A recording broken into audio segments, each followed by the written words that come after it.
Bonjour tout le monde, salam alaikum, j'espère que vous allez bien, que vous vous portez bien. Aujourd'hui, je vous retrouve avec cette vidéo dans laquelle je partage avec vous le ftour, le repas que j'ai préparé hier.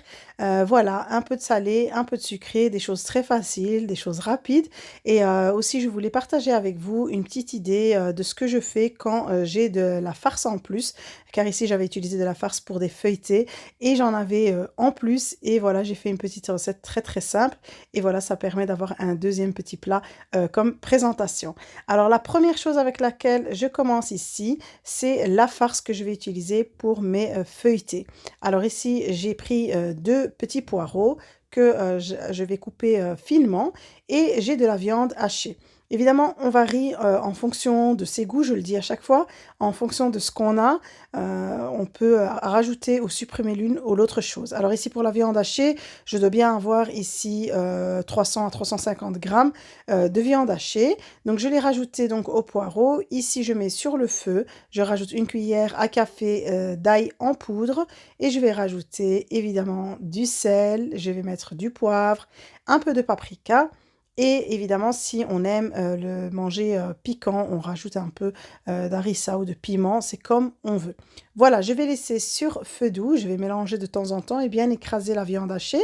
Je vais couvrir un peu pour éviter que ça ne brûle avant cuisson. Ici, j'ai pris des champignons frais que j'ai un peu épluchés, voilà, pour retirer un peu toute la peau qu'il y a sur le haut avec la terre.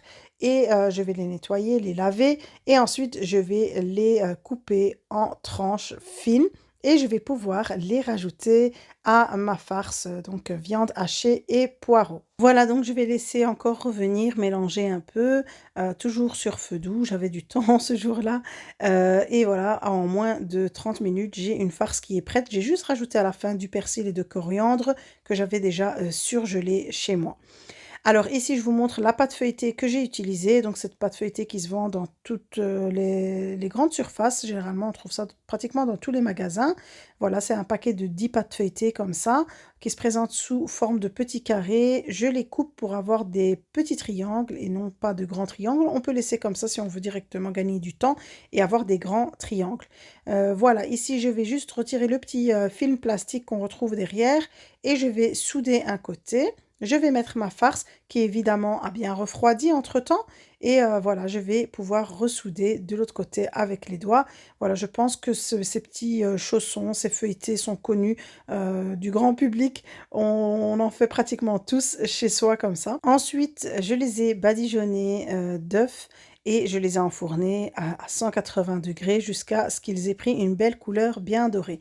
Alors j'avais du reste de farce, je ne voulais pas le garder juste au frigo comme ça. Et pour éviter tout gaspillage évidemment, voilà, j'ai fait cette mini quiche. J'ai juste rajouté 2 œufs avec un peu de crème liquide, mais voilà, j'en mets pas beaucoup de crème, je laisse plus d'œufs, vraiment comme on fait les quiches.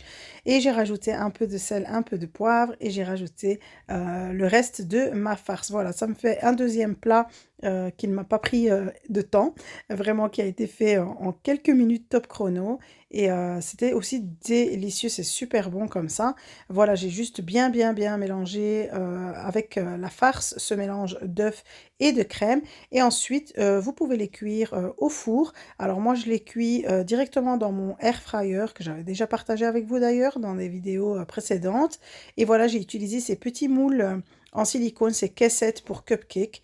Voilà, ça fait bien l'affaire pour avoir des mini quiches. Je mets une cuillère à soupe, c'était suffisant par petite caissette. Et là, je l'ai mis à cuire. Ça m'a pris vraiment de toutes petites minutes avec mon air fryer, on va dire une quinzaine de minutes à 175 ou 175 degrés. Voilà le résultat final. Très moelleux et super bon et surtout ça ne m'a vraiment pas pris de temps du tout. Alors dans la dernière vidéo que je vous avais partagée, vous avez vu que j'avais réalisé des feuilletés avec cette feuille ces feuilles de lumpia, ces feuilles chinoises. Moi j'appelle ça les feuilles de lumpia. Et j'avais donc ce reste au réfrigérateur. Ici j'ai fait avec une recette sucrée. J'ai du sucre, j'ai des noix, on peut utiliser des amandes, on peut utiliser d'autres fruits secs, c'est comme on veut, du lait, de l'huile et un œuf. Une recette simple et efficace, voilà, un petit dessert sucré comme ça en fin de repas avec une tasse de café ou un verre de thé. C'était super bon aussi. Ici, j'ai juste hacher grossièrement, juste au couteau, mes noix. Je vais prendre l'œuf que je vais casser ici dans un bol. Je rajoute un verre de lait et un demi-verre d'huile. Alors voilà, cette recette, elle est aussi très connue. Elle est souvent sur les TikTok en ce moment, surtout pendant cette période de Ramadan. Donc je prends juste ma feuille de lumpia et je vais la tremper dans le mélange lait, œuf et huile. Et ici, je prends mon sucre cristallisé. J'en parsème un peu partout et je prends un peu des noix comme ça. J'en mets pas beaucoup, j'en mets quelques-unes un peu partout aussi sur ma feuille. Je vais rouler cette feuille et je vais faire une sorte d'escargot. Je vais vraiment la rouler comme ça et je vais pouvoir disposer sur une plaque de cuisson. Voilà, je vais procéder de la même avec le restant de feuilles. Comme ça, je ne gaspille pas mes feuilles et je ne les laisse pas sécher au réfrigérateur et en même temps, je les utilise pour une recette, voilà, qui sera appréciée. Et vraiment, c'était super bon, délicieux et voilà, ça m'a pris aussi ici quelques minutes pour la réaliser, vraiment un gain de temps. Je vais continuer tout ça. Ensuite, j'avais aussi fait une version avec de la noix de coco. Voilà, je n'avais plus de noix et j'avais encore des feuilles. Donc, j'ai utilisé de la noix de coco et ça aussi, ça a connu un franc succès. Ici, une fois que j'ai terminé, je vais enfourner dans un four à 180 degrés et vraiment, je ne les ai pas laissés longtemps. Ça m'a pris vraiment une vingtaine de minutes. Ici, moi, je les ai laissés quand même dorer un peu. Si vous les voulez vraiment bien plus moelleuses que ça, il ne faut pas les laisser dorer trop longtemps. Ici, j'ai rajouté du miel par-dessus pour la présentation. Voilà, pour amener encore plus de moelleux. Et voilà, le résultat final. Vraiment, c'était très bon, croustillant à l'extérieur et super moelleux à l'intérieur. Alors, ensuite, qu'est-ce que j'ai préparé? C'était mon fils qui m'avait demandé de faire des crêpes au miltrou, les berrir. J'avais déjà partagé avec vous la recette dans une vidéo, je pense que c'était l'année dernière. Je vous remettrai le lien dans le descriptif de la vidéo. Ici, je l'ai fait vite fait, donc j'ai pas bien filmé tout ça. Mais j'ai un bol de semoule fine, pardon, un demi-bol de farine, une cuillère à café de sel, une cuillère à café de sucre, un sachet de levure chimique et 2 cuillères à café de levure sèche de boulangerie. Et ici, je rajoute à la fin 2 bols d'eau tiède. Je fais toujours comme ça, je le mets directement dans mon mixeur et je vais mixer tout ça. Voilà, ça me permet de gagner du temps et la pâte est bien faite. Je vais laisser dans mon bol, je vais couvrir et laisser reposer au moins 1 heure. Et voilà, ici je suis passée donc à la cuisson de mes berrir. Donc j'ai fait ça vite fait, il restait plus beaucoup de temps avant l'heure du ftour. Le résultat final, voilà, je les ai disposés comme ça sur le plat. Et ici, j'ai juste fait fondre un peu de beurre, j'ai rajouté un peu de miel. On aime beaucoup ça pour voilà, mettre par-dessus les crêpes. Alors ici, vite fait aussi, vous vous souvenez des feuilles de durum, j'en avais encore. Voilà, c'est vraiment un repas aujourd'hui facile avec tous les restes que j'avais chez moi. J'ai juste badigeonné avec du fromage frais, comme vous le voyez. On peut mettre aussi du fromage aux herbes ou autre chose en fonction de ses goûts, évidemment. Et j'ai mis des tranches de salami par-dessus. On peut mettre aussi du saumon fumé.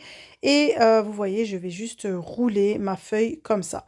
Et je vais venir couper, voilà, pour avoir des petits amuse-bouches très faciles à préparer, qui ne m'ont même pas pris 3 minutes.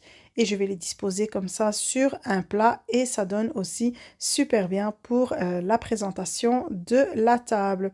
Voilà, une fois que j'ai fini toutes mes préparations, je vais vite faire un petit jus très rapide. Ici, c'est juste du jus d'orange et j'ai des fraises surgelées comme vous le voyez. Je vais mixer tout ça et je vais pouvoir présenter le tout sur ma table du ftour. Voilà, la table est dressée, c'est tout ce que j'ai préparé sur la journée. Voilà, c'est des choses aussi qui ont été faites très vite, des choses faciles et rapides comme d'habitude. J'aime gagner du temps en cuisine et j'en pense qu'on est toutes un peu comme ça. En tout cas, j'espère que vous avez apprécié cette vidéo, que vous avez apprécié le contenu du jour. Si c'est le cas, n'hésitez pas à me le faire savoir en likant et en me laissant un petit commentaire. Comme d'habitude, ça me fait toujours plaisir de vous lire. Si vous n'êtes toujours pas abonné à ma chaîne, n'oubliez pas de vous abonner et je vous retrouve très vite avec une nouvelle vidéo et de nouvelles recettes.